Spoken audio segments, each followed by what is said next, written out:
بسم اللہ الرحمن الرحیم۔ شروع اللہ کے نام سے جو بڑا مہربان نہایت رحم کرنے والا ہے۔ حضرت عبداللہ ایک کم سن اور نابالغ لڑکے تھے۔ وہ روزانہ مکہ مکرمہ کے ایک امیر شخص یعنی اپنے آقا اور قریش کے سردار عقبہ بن معیط کی بکریوں کو لے کر انہیں چرانے کے لیے انسانی آبادی سے دور مکہ کی پہاڑیوں اور وادیوں کی طرف نکل جایا کرتے تھے۔ ان کا اصلی نام عبداللہ اور ان کے والد کا نام مسعود تھا، لیکن عام طور سے لوگ انہیں ابن ام عبد کہہ کر پکارتے تھے۔ کم عمر عبداللہ نبی کریم صلی اللہ تعالیٰ علیہ وآلہ وسلم کی باتیں اکثر سنا کرتے تھے، مگر ایک تو اپنی کم عمری اور دوسرے آبادی سے دور انسانی معاشرے سے الگ تھلگ ہونے کی وجہ سے اس پر خاص توجہ نہیں کر پاتے تھے۔ ان کا تو روز کا یہ معمول تھا کہ صبح سویرے عقبہ بن معیط کی بکریوں کو چرانے نکل جاتے اور اس وقت واپس لوٹتے جب رات کا اندھیرا پورے طور پر پھیل چکا ہوتا۔ ایک روز ان مکی نوجوان حضرت عبداللہ بن مسعود نے دور فاصلے پر درمیانی عمر کے دو بزرگوں کو اپنی طرف آتے ہوئے دیکھا، جو تھکاوٹ سے نڈال ہونے کی وجہ سے بہت آہستہ آہستہ چل رہے تھے اور سخت پیاس کی وجہ سے ان کے ہونٹ اور حلق خشک ہو رہے تھے۔ ان میں سے ایک نبی اکرم صلی اللہ تعالیٰ علیہ وآلہ وسلم تھے اور دوسرے حضرت ابوبکر صدیق رضی اللہ تعالیٰ عنہ تھے۔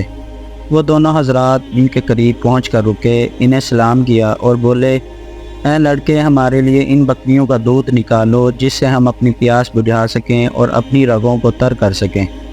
حضرت عبداللہ بن مسعود نے جواب دیا، میں ایسا کرنے سے معذور ہوں۔ میں ان بکریوں کا دودھ آپ کو نہیں پیش کر سکتا، کیونکہ یہ میری نہیں ہیں بلکہ میری امانت میں ہیں۔ میں ان کا مالک نہیں ہوں، میں ملازم ہوں، مجھے بکریاں چرانے کے لیے رکھا گیا ہے، دودھ کسی کو پلانے کی اجازت نہیں۔ حضرت عبداللہ بن مسعود کا جواب سن کر ان دونوں حضرات نے کسی قسم کی ناگواری یا ناراضگی کا اظہار نہیں کیا، بلکہ ان کے چہروں سے ظاہر ہو رہا تھا کہ انہوں نے اس جواب کو پسند کیا ہے۔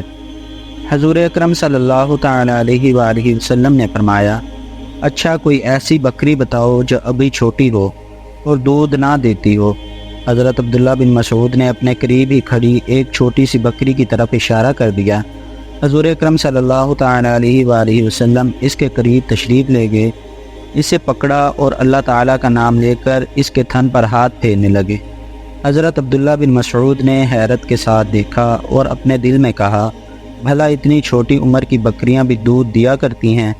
لیکن حضرت عبداللہ بن مسعود نے دیکھا، تھوڑی ہی دیر بعد بکری کے تھنوں میں دودھ اتر آیا اور اس سے تیزی کے ساتھ دودھ بہنے لگا۔ حضرت ابوبکر صدیق نے زمین پر پڑا ہوا ایک پیالہ نما گہرا سا پتھر اٹھا کر اسے دودھ سے بھر لیا، پھر اس دودھ کو ان دونوں حضرات نے خوب جی بھر کر پیا اور حضرت عبداللہ بن مسعود کو بھی پلایا۔ حضرت عبداللہ بن مسعود نے فرمایا کہ اپنی آنکھوں کے سامنے پیش آنے والے اس واقعے پر مجھے یقین نہیں آ رہا تھا۔ جب ہم سب لوگ اچھی طرح خوب سیر ہو گئے تو نبی اکرم صلی اللہ تعالیٰ علیہ وآلہ وسلم نے بکری کے تھن سے کہا، سکڑ جا، اور وہ سکڑتے سکڑتے اپنی حالت پر آ گیا۔ اس وقت میں نے نبی اکرم صلی اللہ تعالیٰ علیہ وآلہ وسلم سے کہا، وہ کلمات جو آپ نے ابھی کہے تھے ان میں سے کچھ مجھے بھی سکھا دیجئے۔ تو انہوں نے فرمایا، تم ایک سکھائے پڑھائے لڑکے ہو۔ یہ حضرت عبداللہ بن مسعود کے اسلام سے متعارف ہونے کے واقعے کی ابتدا تھی۔ نبی اکرم صلی اللہ تعالیٰ علیہ وآلہ وسلم اور حضرت ابوبکر صدیق قریش کی شدید تکلیفوں اور آزمائشوں سے بچنے کے لیے اس دن مکہ کی گھاٹیوں کی طرف نکل آئے تھے۔ حضرت عبداللہ بن مسعود نے جس انداز میں رسول اللہ صلی اللہ تعالیٰ علیہ وآلہ وسلم اور آپ کے ساتھی حضرت ابوبکر صدیق سے اپنی محبت اور تعلق کا اظہار کیا، اس سے نبی کریم صلی اللہ تعالیٰ علیہ وآلہ وسلم اور حضرت ابوبکر صدیق بہت خوش ہوئے۔ ان کی احتیاط اور امانت داری کو قدر کی نگاہ سے دیکھا اور ان کے اندر امانت اور سچائی کی علامت کو محسوس کر لیا۔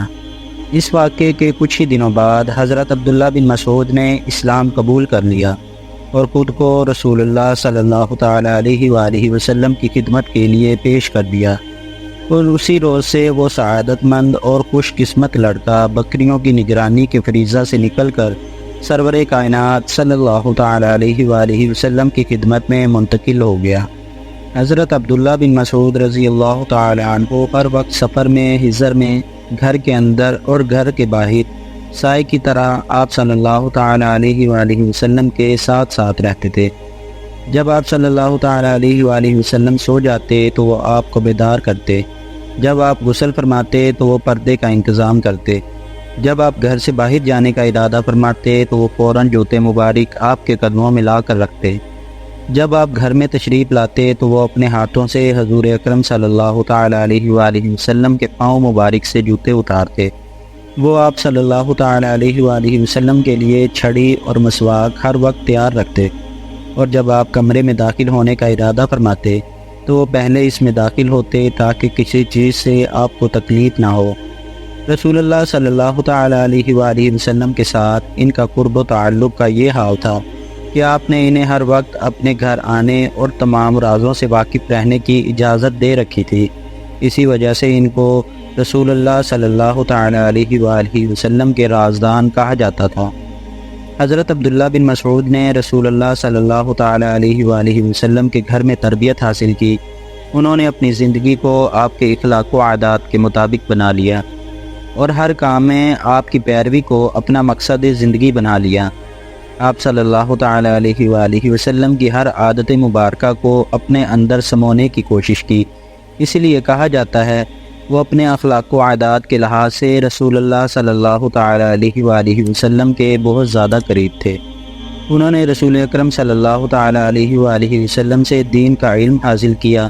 وہ صحابہ کرام میں سب سے بڑے قاری، قرآن مجید کے معانی کو سب سے زیادہ جاننے والے اور شریعت کے بارے میں سب سے زیادہ واقف تھے۔ حضرت عمر بن خطاب رضی اللہ تعالیٰ عنہ ایک واقعہ بیان فرماتے ہیں، ایک مرتبہ رسول اللہ صلی اللہ تعالیٰ علیہ وآلہ وسلم ابو بکر رضی اللہ تعالیٰ عنہ کے یہاں تشریف فرما تھے۔ وہ دونوں حضرات مسلمانوں کے مسائل کے بارے میں بات چیت کر رہے تھے۔ اس مجلس میں میں بھی موجود تھا۔ پھر رسول اللہ صلی اللہ تعالیٰ علیہ وآلہ وسلم وہاں سے تشریف لے گئے۔ ہم لوگ بھی آپ صلی اللہ تعالیٰ علیہ وآلہ وسلم کے ساتھ چلے۔ اچانک ہم نے دیکھا کہ کوئی شخص مسجد میں کھڑے نماز پڑھ رہے ہیں۔ ہم اندھیرے کی وجہ سے انہیں پہچان نہ سکے۔ حضور اکرم صلی اللہ تعالیٰ علیہ وآلہ وسلم تھوڑی دیر کھڑے ہو کر ان کی قرات سنتے رہے، پھر ہماری طرف مڑتے ہوئے فرمایا، جو شخص قرآن مجید کو اس طرح پڑھنا چاہے جیسا کہ وہ نازل ہوا ہے تو اسے چاہیے کہ ابن ام عبد کی قرات کے مطابق پڑھے۔ پھر جب حضرت عبداللہ بن مسعود بیٹھ کر دعا مانگنے لگے تو رسول اللہ صلی اللہ تعالیٰ علیہ وآلہ وسلم نے فرمایا، مانگو جو چاہتے ہو دیا جائے گا، مانگو جو چاہتے ہو دیا جائے گا۔ حضرت عمر نے سلسلہ گفتگو جاری رکھتے ہوئے فرمایا، پھر میں نے اپنے دل میں کہا کہ اللہ کی قسم میں صبح سویرے ان کے پاس جا کر ان کی دعا پر حضور کے آمین کہنے کی خوشخبری سناؤں گا۔ اور جب صبح سویرے خوشخبری دینے کے ارادے سے ان کے یہاں گیا تو کیا دیکھتا ہوں کہ حضرت ابو بکر صدیق مجھ سے پہلے ان کو یہ خوشخبری دے چکے ہیں۔ خدا کی قسم میں نے جب بھی کسی نیکی کے کام میں ابو بکر صدیق سے آگے بڑھنا چاہا تو ابو بکر نے مجھے ہمیشہ پیچھے چھوڑ دیا۔ کتاب اللہ کے علم میں حضرت عبداللہ بن مسعود کا مقام اتنا بلند تھا کہ وہ خود فرماتے ہیں، قسم اس ذات کی جس کے سوا کوئی معبود نہیں۔ قرآن کریم کی جو آیت بھی نازل ہوئی اس کے بارے میں مجھے اچھی طرح معلوم ہے کہ وہ کہاں نازل ہوئی اور کس کے متعلق نازل ہوئی۔ اگر مجھے معلوم ہو جائے کہ اس کے متعلق کوئی شخص مجھ سے زیادہ علم رکھتا ہے اور اس کے پاس پہنچنا ممکن ہو تو میں وہاں اس کی خدمت میں حاضر ہو کر اس کے علم سے ضرور فائدہ حاصل کروں گا۔ حضرت عبداللہ بن مسعود نے اپنے متعلق جو کچھ فرمایا بالکل صحیح فرمایا۔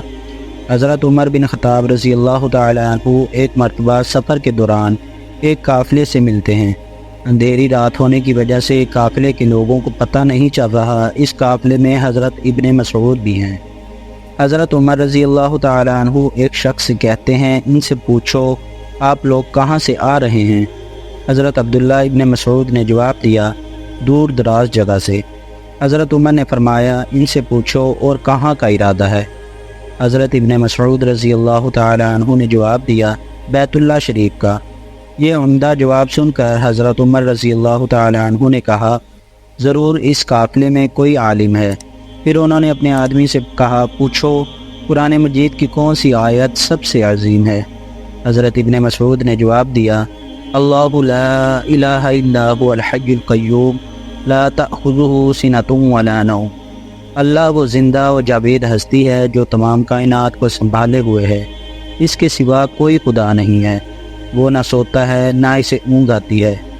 حضرت عمر نے فرمایا ان سے پوچھو قرآن مجید کی کون سی آیت سب سے زیادہ محکم ہے؟ حضرت ابن مسعود نے جواب دیا ان اللہ یأمر بالعدل والاحسان وایتاء ذی القربی، اللہ تعالیٰ عدل و احسان اور رشتہ داروں سے صلہ رحمی کا حکم دیتا ہے۔ حضرت عمر نے فرمایا ان سے پوچھو قرآن مجید کی کون سی آیت سب سے زیادہ جامع ہے؟ حضرت ابن مسعود نے جواب دیا فَمَن يَعْمَلْ مِثْقَالَ ذَرَّةٍ خَيْرًا يَرَهُ وَمَن يَعْمَلْ مِثْقَالَ ذَرَّةٍ شَرًّا يَرَهُ، پھر جس نے ذرا برابر نیکی کی ہوگی وہ اس کو دیکھ لے گا، اور جس نے ذرا برابر بدی کی ہوگی وہ اس کو دیکھ لے گا۔ حضرت عمر رضی اللہ تعالیٰ عنہ نے فرمایا ان سے پوچھو قرآن مجید کی کون سی آیت سب سے زیادہ خوف دلانے والی ہے؟ حضرت ابن مسعود نے جواب دیا لیس بأمانجکم ولا امانج اہل الکتاب من یعمل سوءا یجز به ولا یجد له من دون اللہ ولیا ولا نصیرا، انجام کار تمہاری آرزوؤں پر موقوف ہیں، نہ اہل کتاب کی آرزوؤں پر، جو بھی برائی کرے گا اس کا پھل پائے گا، اور اللہ کے مقابلے میں اپنے لیے کوئی حامی و مددگار نہ پائے گا۔ حضرت عمر نے پوچھا قرآن مجید کی کون سی آیت سب سے زیادہ امید دلانے والی ہے؟ حضرت ابن مسعود نے جواب دیا قل یا عبادی الذین اسرفوا علی انفسهم لا تقنطوا من رحمت اللہ ان اللہ یغفر الذنوب جميعا انہ هو الغفور الرحیم، اے نبی کہہ دو کہ اے میرے بندو جنہوں نے اپنی جانوں پر زیادتی کی ہے، اللہ کی رحمت سے مایوس نہ ہو جاؤ، یقیناً اللہ سارے گناہ معاف کر دیتا ہے، وہ تو غفور الرحیم ہے۔ حضرت عمر نے کہا ان سے پوچھو کیا تم میں عبداللہ بن مسعود ہیں؟ تو قافلے والوں نے جواب دیا جی ہاں موجود ہیں۔ حضرت عبداللہ بن مسعود صرف عالم و قاری اور عابد و زاہد ہی نہیں تھے، بلکہ وہ بڑے ہمت والے، چاق و چوبند، نہایت عقل مند اور میدان جنگ میں بوقت ضرورت آگے بڑھ کر حملے کرنے والے مجاہد بھی تھے۔ وہ پہلے مسلمان ہیں جنہوں نے رسول اللہ صلی اللہ تعالیٰ علیہ وآلہ وسلم کے بعد سب سے پہلے مشرکین کے مجمع میں با آواز بلند قرآن مجید پڑھ کر سنایا۔ ایک روز مسلمان جب وہ تعداد میں تھوڑے اور کمزور تھے، مکہ مکرمہ میں جمع ہوئے اور آپس میں کہنے لگے با خدا ابھی تک قریش نے با آواز بلند کسی سے قرآن نہیں سنا، کون ہے جو ان کو سنا دے؟ حضرت عبداللہ بن مسعود نے کہا میں انہیں قرآن سناؤں گا۔ صحابہ نے کہا آپ اس کے لیے مناسب نہیں ہیں، ہم چاہتے ہیں کہ یہ کام کوئی ایسا شخص انجام دے جس کے ساتھ اس کے قبیلے کی طاقت ہو کہ اگر قریش اس کے ساتھ بری نیت سے پیش آئیں تو اس کا قبیلہ اس کی حمایت کے لیے اٹھ کھڑا ہو۔ لیکن حضرت عبداللہ بن مسعود نے کہا نہیں، یہ کام مجھے ہی کرنے دو، اللہ تعالیٰ مجھے ان کے شر سے محفوظ رکھے گا اور ان کے مقابلے میں میری حمایت کرے گا، اللہ میرا حامی و ناصر ہے۔ پھر وہ چاشت کے وقت مسجد حرام میں داخل ہوئے اور مقام ابراہیم کے پاس پہنچ گئے۔ اس وقت سرداران قریش کعبہ کے ارد گرد بیٹھے ہوئے تھے۔ حضرت عبداللہ بن مسعود نے مقام ابراہیم پر کھڑے ہو کر بلند آواز سے قرآن مجید کی تلاوت شروع کر دی۔ آپ لگاتار سورہ رحمان کی تلاوت کرتے رہے۔ قریش نے جب غور کیا تو انہیں پتہ چلا ارے یہ تو وہی کچھ پڑھ رہا ہے جو محمد پر نازل ہوا ہے۔ یہ کہہ کر وہ اٹھ کھڑے ہوئے، تیزی سے ان کی طرف لپکے اور ان کے چہرے پر مارنے لگے، لیکن انہوں نے تلاوت کا سلسلہ ختم نہیں کیا۔ وہ برابر پڑھتے رہے اور وہیں رکے جہاں تک وہ پڑھنا چاہتے تھے۔ پھر وہ لوٹ کر اپنے ساتھیوں میں آئے۔ اس وقت ان کے جسم سے خون بہہ رہا تھا۔ لوگوں نے ان کو اس حالت میں دیکھ کر کہا آپ کے متعلق ہم کو اسی بات کا اندیشہ تھا۔ یہ سن کر انہوں نے کہا اللہ کی قسم یہ کافر لوگ آج سے پہلے میری نظر میں اتنے ذلیل و بے حیثیت نہ تھے، اگر آپ لوگ چاہیں تو میں کل بھی ان کو اسی طرح قرآن سنا سکتا ہوں۔ لیکن ساتھیوں نے کہا نہیں، بس اتنا کافی ہے، تم نے ان کو وہ مقدس کلام سنا دیا جس کا سننا انہیں گوارا نہیں ہے۔ حضرت عبداللہ بن مسعود حضرت عثمان رضی اللہ تعالی عنہ کے زمانہ خلافت تک زندہ رہے۔ جب حضرت عبداللہ بن مسعود کے انتقال کا وقت قریب آیا اور وہ سخت بیمار تھے تو حضرت عثمان رضی اللہ تعالی عنہ ان کی عیادت کے لیے تشریف لے گئے۔ مزاج پرسی کے بعد انہوں نے دریافت کیا آپ کو کس چیز کی شکایت ہے؟ فرمایا اپنے گناہوں کی۔ حضرت عثمان رضی اللہ تعالی عنہ نے پوچھا کیا خواہش ہے؟ فرمایا اپنے رب کی رحمت کی۔ حضرت عثمان نے فرمایا کیوں نہ آپ کے وظیفے کی ادائیگی کا حکم جاری کر دوں جس کو لینے سے آپ نے پچھلے کئی سالوں سے انکار کر دیا ہے۔ فرمایا مجھے اس کی ضرورت نہیں ہے۔ حضرت عثمان رضی اللہ تعالی عنہ نے فرمایا یہ مال آپ کے بعد آپ کی بچیوں کے کام آئے گا۔ فرمایا کیا آپ کو میری بیٹیوں کے متعلق محتاجی اور فکر و فاقہ کا اندیشہ ہے؟ میں نے انہیں ہر رات سورہ واقعہ پڑھنے کی ہدایت کر دی ہے۔ میں نے رسول اللہ صلی اللہ تعالی علیہ وآلہ وسلم کو یہ ارشاد فرماتے ہوئے سنا ہے جو شخص ہر رات کو سورہ واقعہ پڑھ لیا کرے گا اس پر فکر و فاقہ نہیں آئے گا۔ اور جب رات ہوئی تو حضرت عبداللہ بن مسعود رضی اللہ تعالی عنہ اللہ کو پیارے ہو گئے۔ اس وقت ان کی زبان مبارک اللہ کے ذکر اور اس کی روشن آیات سے تر تھی۔ انا للہ و انا الیہ راجعون، اللہ تعالیٰ ان سے راضی ہو۔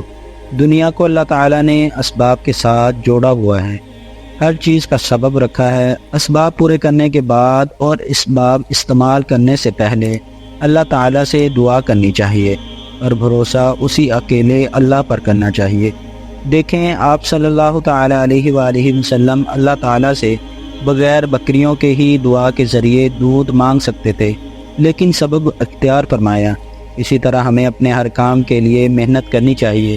ایسا نہ ہو کہ مدرسہ و اسکول میں ہم چھٹی کریں اور صرف دعاؤں پر تکیہ لگا کر بیٹھیں۔ اسباب پورے اپنا کر پھر اللہ پر بھروسہ کرنا چاہیے۔ اللہ پاک ہم سب کو سمجھنے کی توفیق عطا فرمائے اور اپنے پیارے نبی حضرت محمد صلی اللہ تعالی علیہ وآلہ وسلم کے بتائے ہوئے راستوں پر چلنے کی توفیق عطا فرمائے اور حضور صلی اللہ تعالی علیہ وآلہ وسلم اور صحابہ کرام سے بے پناہ عشق عطا فرمائے۔ آمین ثم آمین یا رب العالمین۔